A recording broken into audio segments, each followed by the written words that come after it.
The starters and the finishers.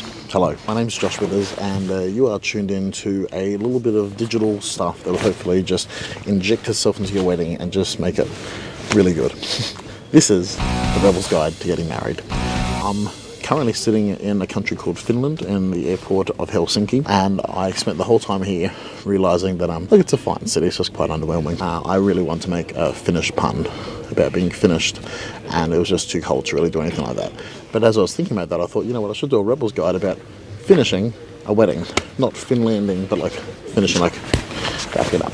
And that's what this episode is about. I find a lot of people have really high expectations on wrapping up the wedding, and you're welcome to have whatever expectations you want, but I reckon the secret to a really good life is to have as low expectations as you can possibly manage. I'll talk you through a few of the things that I've seen happen at the end of weddings. Good things, bad things, ideas, and you can make your own decision, because that's the whole thing with the Rebel's Guide, is that you would get the best information to make the best decision to have an awesome wedding. So probably the most common thing I see, and I feel it's kind of pushed on by venues and wedding coordinators, is to have like a big grand exit that you would gather everyone together. Maybe curfews at 10 p.m. or 11 p.m. We'd gather everyone together. We'd play, the time of your life. We'd all start singing, we'd kiss and cuddle everyone, and then we'd go out through our sparkler exit or that kind of thing.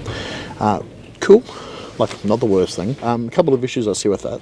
The first one is that a lot of people aren't there at that time.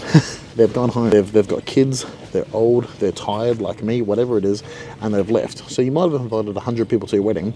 I'd say less than 50 would be there at the grand exit. And you might be okay with that. In which case, here's a few other things to think about. We often get sparklers involved, and that can be what it is. Big fire hazard.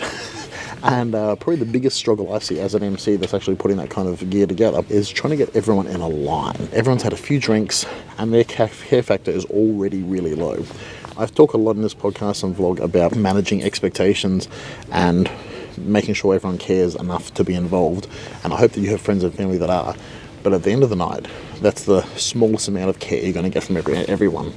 So it can still happen. I've seen it happen successfully, but often it comes with different levels of awkward. I've often seen we do a big exit, and then the couple kind of exit, and then they come back because they've got to collect gifts and whatnot. I'm like, oh, that's super weird and really inauthentic and just a bit weird in my opinion. So other things I've seen fireworks at the end of the night. It comes with the same issue. You might spend $15,000 on fireworks and only half the guests are there. So maybe fireworks are a post-dinner thing, or post-dinner, pre-first dance, or something like, or post-first dance. I don't know. You work it out to the best of your effect.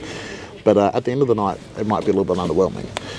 My best recommendation to anyone is just to ghost, just to get out of there. I'll never forget Strawny, who was the breakfast announcer on a sister radio station I worked at, and he taught me how to attend social functions.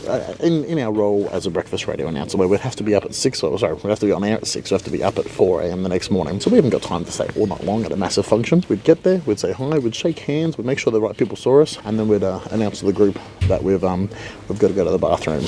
I would just ghost. Maybe you don't ghost at the start of the night, but at the end of the night, maybe go and give mum a hug. You say goodbye to the MC, you let them know you've gone, and you're just going to slip out. There's no expectations on that, you've just gone. Maybe half an hour later, the curfew comes up, the bar gets closed, the music comes down, the lights go up, everyone goes home. It's fine.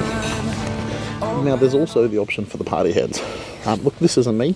I got to about 10:30 on my wedding night and I was done. And we had it at my wife's parents' house. But if you're a partier, like if you want to go hard, then you know what, get a bus, drag everyone out to the clubs. That's cool. Just once again, manage expectations. Know that not everyone's going to be there. And here's the thing. After dinner, once the dinners are finished, speeches are finished, maybe you've had a dance, you're going to be spending the rest of your night saying goodbye to grandma, grandpa, auntie, uncle, friend, family. So, maybe the party's what you want to do. But when it comes to all of this, as with anything, I'll say it again, I'll say it always, use your head. This is your wedding. Create it the way you want it to create it. And as Britt's grandma always used to say, you should start how you want to finish. So plan the whole event with that in mind. That it would be a fun, meaningful, personal event.